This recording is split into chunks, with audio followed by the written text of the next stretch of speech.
तो चलिए अभी आज जो हम लोग पढ़ने वाले हैं कैलेंडर में, वो पढ़ने वाले हैं रेफरेंस कैलेंडर। ठीक है, तो रेफरेंस कैलेंडर क्या होता है? देखो, रेफरेंस कैलेंडर की अगर हम लोग बात करें तो रेफरेंस कैलेंडर को हम लोग बोलते हैं कैलेंडर की तुलना। अभी देखिए कई सारे एग्जाम में ऐसे क्वेश्चंस बने हुए हैं। अभी पेट का एग्जाम हुआ, पेट में रेफरेंस कैलेंडर से ही जो भी क्वेश्चन आया है रेफरेंस कैलेंडर से ही आए थे। कैलेंडर के हर एक सेट में क्वेश्चंस आए और वो कहाँ से बना था? लास्ट ईयर की भी अगर हम लोग बात करें तो रेफरेंस कैलेंडर से ही बना था, और इस बार भी रेफरेंस कैलेंडर से ही बना। बहुत छोटा सा टॉपिक है, थोड़ा सा देख लेते हैं। रेफरेंस कैलेंडर में हम लोग को 3 केस पढ़ना होता है। कितने केस पढ़ने होते हैं? 3 केस पढ़ने। केस फर्स्ट में पढ़ना है जब डेट और मंथ क्या हो? सेम हो। जब डेट और मंथ क्या हो? सेम हो। ठीक है, तो इसमें जब भी आपका एक तो बेसिक होता है, हम लोग बेसिक पे बात नहीं करेंगे क्योंकि क्लास बहुत छोटी है, हम लोगों का डेमो क्लास है। तो डेमो क्लास में क्लासेस जो है थोड़ा सा हम शॉर्ट वे में ले चलेंगे, क्योंकि अगर मैं बेसिक बताऊंगा तो क्लास लंबा खींचेगा। बस थोड़ा सा हम ट्रिकी चलेंगे। तो देखो, जब भी केस फर्स्ट में जब भी आपको डेट और मंथ सेम दिख जाए, किसी भी क्वेश्चन में जब आपको डेट और मंथ सेम दिखे तो आपको कुछ नहीं करना है, आपको लेना है difference of year. Difference of year, difference of year plus leap year. क्या लेना है? Difference of year plus leap year, यानी कि वर्षों का अंतर प्लस लीप ईयर।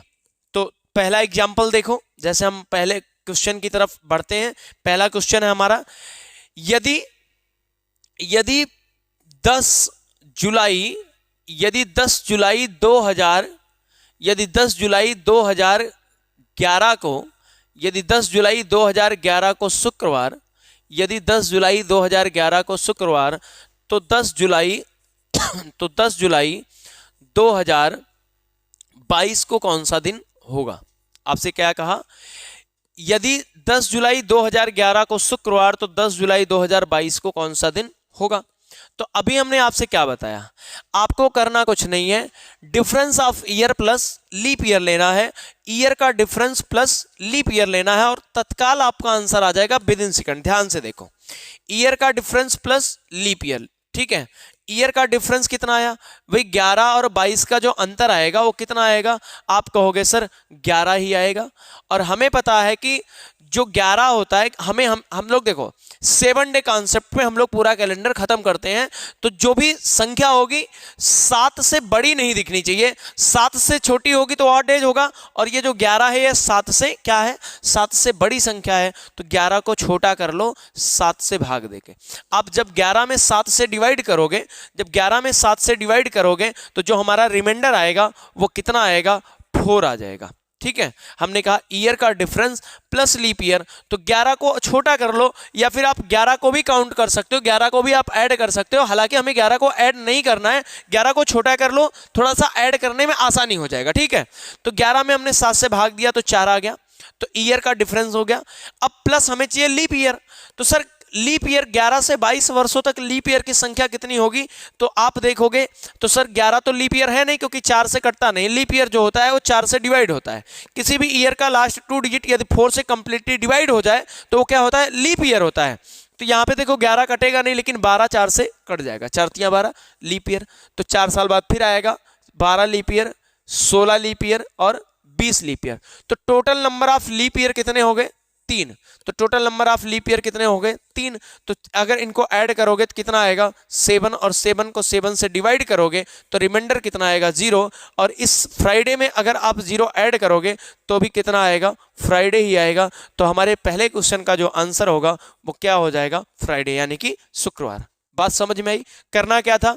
ईयर का डिफरेंस लेना था प्लस लीप ईयर लेना था, और कुछ करना ही नहीं था। हमने ईयर का डिफरेंस लिया 11 को हमने छोटा कर लिया, तो कितनी बार गया? 1 टाइम गया। तो 1 टाइम गया तो रिमाइंडर कितना आया? 4। तो यही जो रिमाइंडर आता है इसी को ऑड डेज बोलते हैं। और जब भी आप ऑड डेज कॉन्सेप्ट पे क्वेश्चन को पढ़ोगे तो हमें 7 से बड़ी कोई भी संख्या ऐड करने की जरूरत नहीं है। तो यहाँ पे 4 आ गया, और यहाँ पे जो लीप ईयर की संख्या है, total number of leap year कितने हो गए? 3। तो 4 और 3 को ऐड करा तो आया 7। 7 में 7 से डिवाइड किया तो जो हमारा शेषफल आया वो 0। और जब इस फ्राइडे में हमने 0 ऐड किया तो हमारा आंसर क्या आ गया? फ्राइडे ही आ गया। ठीक है, तो चलिए अगला क्वेश्चन देखते हैं। अगला क्वेश्चन है, ध्यान से देखो, अगला क्वेश्चन है हमारा, यदि 15 अक्टूबर यदि 15 अक्टूबर 2000 यदि 15 अक्टूबर 2013 को यदि 15 अक्टूबर 2013 को बृहस्पतिवार है, यदि 15 अक्टूबर 2013 को बृहस्पतिवार है, तो 15 अक्टूबर 2027 को कौन सा दिन होगा? 15 अक्टूबर 2027 को कौन सा दिन होगा? तो इसका हमें सबसे पहले क्या करना है? सबसे पहले हमें डिफरेंस लेना है किसका? ईयर का। तो ईयर का डिफरेंस कितना होगा भाई? 7 से 3 जाएगा तो कितना होगा? 4, और 2 से 1 जाएगा तो हो जाएगा 14। तो 7 में से 3 गया कितना? 4, और 2 से 1 गया 1, तो 14 और 13 कितना होता है? 27 होता है। तो अगर हम इस 14 को छोटा कर ले, 14 को सॉर्ट करें, तो 7 2 जा 14, यानी कि रिमाइंडर कितना बचा? 0। ठीक है, रिमाइंडर कितना आया? 0। और अगर हम इसमें लीप ईयर की बात करें तो sir number of leap year कितने हो जाएंगे? सर 13 तो लीप ईयर है नहीं, 14 15 होगा नहीं, तो 16, फिर लीप ईयर होगा 20, फिर लीप ईयर होगा 24। ठीक है, तो total number of leap year कितने हो गए? 3। तो अगर हम 0 + 3 करेंगे तो कितना आ जाएगा? 0 + 3 करेंगे तो आ जाएगा 3, और अगर हम इस थर्सडे में 3 ऐड करेंगे तो थर्सडे के बाद कितना आ जाएगा? फ्राइडे, फ्राइडे के बाद सैटरडे, और सैटरडे के बाद आ जाएगा संडे। तो यहाँ हमारा आंसर क्या हो जाएगा? संडे। ठीक है, आंसर क्या हो जाएगा? संडे। बहुत ही आसान है, करना कुछ नहीं। एक क्वेश्चन और देखेंगे इसका, उसके बाद हम लोग केस 2 पे चलेंगे। ठीक है, तो यहाँ पे देखो अगला क्वेश्चन है, क्वेश्चन नंबर 3 है, यदि 20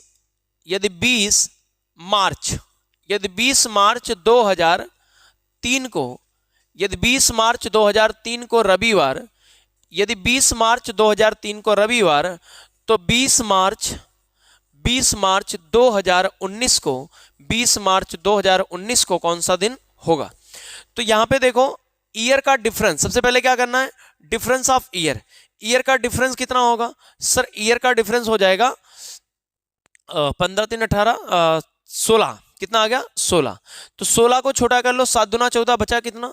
2। अरे 16 को छोटा करो भाई, 7 दूना 14 कितना आ गया? 2। ठीक है, फिर लीप ईयर कितने बनेंगे? सर पहला 4, फिर 8, फिर 12, फिर 16। ठीक है, तो कितने हो गए? 16, 1 2 3 4। तो कुल लीप ईयर की संख्या कितनी हो गई? 4, और विषम दिनों की संख्या कितनी हो गई? 2। 4 और 2 6। अब इसमें चाहे आप 6 जोड़ लो, आप इसमें चाहे 6 जोड़ लो, चाहे -1 कर लो, कोई फर्क पड़ने वाला नहीं है।